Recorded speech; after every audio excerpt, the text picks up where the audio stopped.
Godliness and health. The wise man says that wisdom's ways are ways of pleasantness, and all her paths are peace. Proverbs 3:17. Many cherish the impression that devotion to God is detrimental to health and to cheerful happiness in the social relations of life. But those who walk in the path of wisdom and holiness find that godliness is profitable unto all things, having promise of the life that now is and of that which is to come. 1 Timothy 4:8. They are alive to the enjoyment of life's real pleasures, while they are not troubled with vain regrets over misspent hours, nor with gloom or horror of mind, as the worldling too often is when not diverted by some exciting amusement. Godliness does not conflict with the laws of health, but is in harmony with them.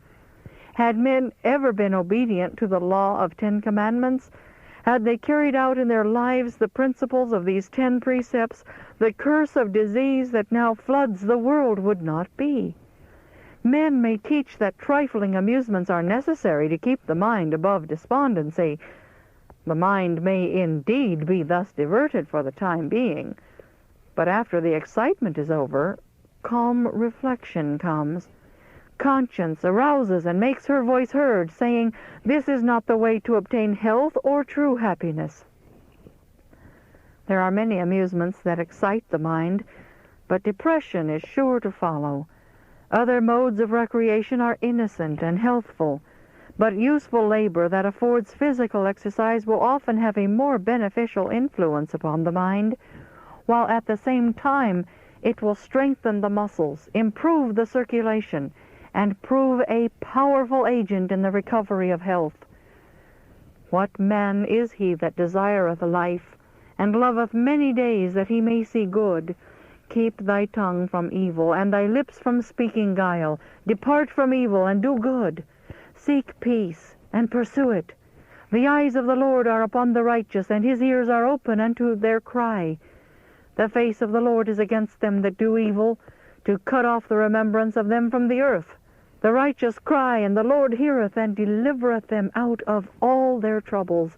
Psalms 34:12-17. Right doing, the best medicine. The consciousness of right doing is the best medicine for diseased bodies and minds.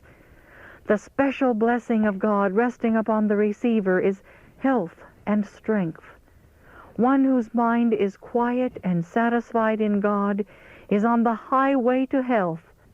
To have the consciousness that the eye of the Lord is upon us, and that his ear is open to our prayers, is a satisfaction indeed. To know that we have a never-failing friend to whom we can confide all the secrets of the soul is a happiness which words can never express. Those whose moral faculties are clouded by disease are not the ones to rightly represent the Christian life or the beauties of holiness. They are too often in the fire of fanaticism, or the water of cold indifference or stolid gloom. Those who do not feel that it is a religious duty to discipline the mind to dwell upon cheerful subjects will usually be found at one of two extremes.